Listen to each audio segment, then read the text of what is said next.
Hi friends, welcome to my channel. Today இந்த சமையலில் பார்த்தீங்கன்னா வீட்டில் இருக்கக்கூடிய அரிசியை வச்சு ஒரு சூப்பரான ஸ்நாக்ஸ் ரெசிபியாக ஃப்ரெண்ட்ஸ் பண்ண போகிறோம். பாருங்கள் எவ்வளோ நல்லா சாஃப்டாக சூப்பராக இருந்திருக்குன்னு. புதிய டேஸ்ட்டில் இந்த ஸ்நாக்ஸ் எப்படி செய்யணும் வாங்க ஃப்ரெண்ட்ஸ் வீடியோவில் போய் பார்க்கலாம்.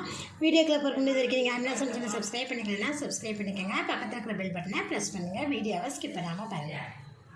ஒரு கப் அளவுக்கு பொன்னி அரிசி அரை மணி நேரத்துக்கு முன்னாடியே தண்ணியில் ஊற போட்டு பாருங்கள் எடுத்து வச்சுருக்கேன். அரிசி பார்த்திங்கன்னா எந்த அளவுக்கு நல்லா ஊறி இருக்குன்னு பாருங்கள்.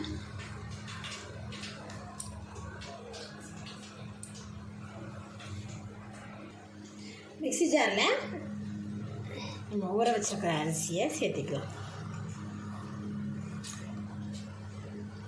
தண்ணி நல்லா வடிகட்டிட்டு சேர்த்துக்கங்க.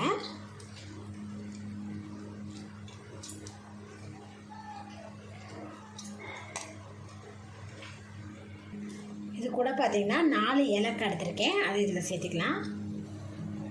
சேர்த்துட்டு முதல்ல இதை கொஞ்சம் அரைச்சி எடுத்துக்குவோம். அரிசி பார்த்திங்கன்னா நமக்கு அரையணும் பாருங்கள், பொறுப்பாக தான் இருக்குது. இப்போ இது கூட பார்த்திங்கன்னா நான் ஒரு அரை கப் அளவுக்கு நல்லா திக்கான தேங்காய் பால் சேர்த்துக்கிறேன்.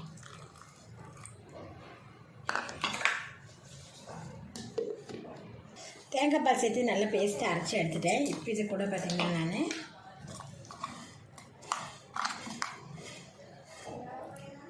இது கூட 3/4 கப் அளவுக்கு நம்ம வெல்லம் சேர்த்திக்கலாம். வெள்ளத்தை பார்த்திங்கன்னா பிடிச்சி வச்சுருக்கேன், அதை இதை சேர்த்துட்டு ஒரு டைம் அரைச்சி எடுத்துருவோம். வெல்லம் சேர்த்துட்டு நல்லா அரைச்சி எடுத்துட்டேன் பாருங்கள். வெல்லம், தேங்காய் பால், அரிசி எல்லாமே பார்த்திங்கன்னா நல்லாவே அரைஞ்சி நல்லா ஒரு பேஸ்ட் பார்த்து வந்துருக்க பாருங்கள். இது நம்ம இப்போ ஒரு மிக்ஸி பவுலுக்கு மாற்றிக்குவோம். பேன் எடுத்துருக்கேன். பேன் சூடாமே இதில் 2 டீஸ்பூன் அளவுக்கு நெய் விட்டுக்கோங்க. நெய் நல்லா சூடாமே இதில் பார்த்தீங்கன்னா அரை கப் அளவுக்கு தேங்காய் துருவல் எடுத்துருக்கேன். எந்த கப்பில் நம்ம அரிசி எடுத்தோமோ அதே கப்பில் பார்த்திங்கன்னா அரை கப் அளவுக்கு தேங்காய் துருவல் எடுத்துருக்கேன். இதை நெய்யில் மிக்ஸ் பண்ணிவிட்டு லோ ஃப்ளேம்லேயே லைட்டாக வதக்கிக்கலாம். பாருங்கள், லோ ஃப்ளேமில் லைட்டாக வதக்கியாச்சு. இந்த அளவுக்கு தேங்காய் வறுத்தா போதும். நம்ம ஸ்டவ் ஆஃப் பண்ணிவிட்டு எடுத்துக்கலாம். நெய்யில் வறுக்கும் தேங்காயை பார்த்திங்கன்னா நம்ம ரெடி பண்ணி வச்சுருக்கிற கலவையில் கலந்துடலாம்.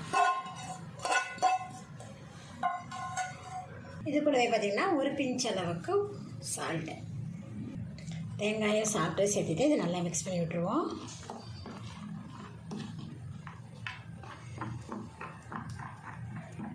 பாருங்கள், நல்லா கட்டி இல்லாமல் பார்த்திங்கன்னா நல்லாவே கலந்தாச்சு.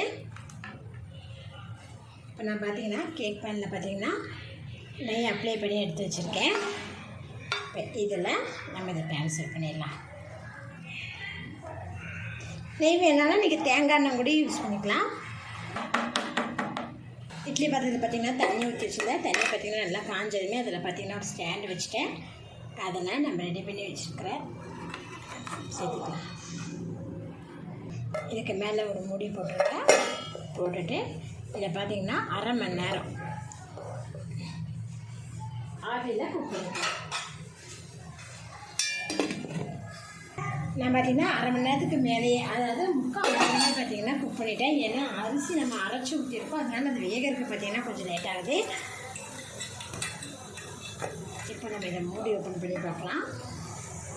மூடி போட்டு க்ளோஸ் பண்ணி நம்ம குக் பண்ணும்போது நமக்கு பார்த்திங்கன்னா இதுக்கு மேலே ஆவி தண்ணி, நீர் தண்ணி வந்து படாது. இப்போ பாருங்கள், ஒட்டாமல் வந்திருக்கு, குக் ஆகிடுச்சு. இப்போ நம்ம எடுத்துக்கலாம். பாருங்கள், இது நல்லாவே பார்த்திங்கன்னா ஆறிடுச்சு. இந்த ஓரத்தில் இருக்கிறத மட்டும் நம்ம நைஃப் வச்சு லைட்டாக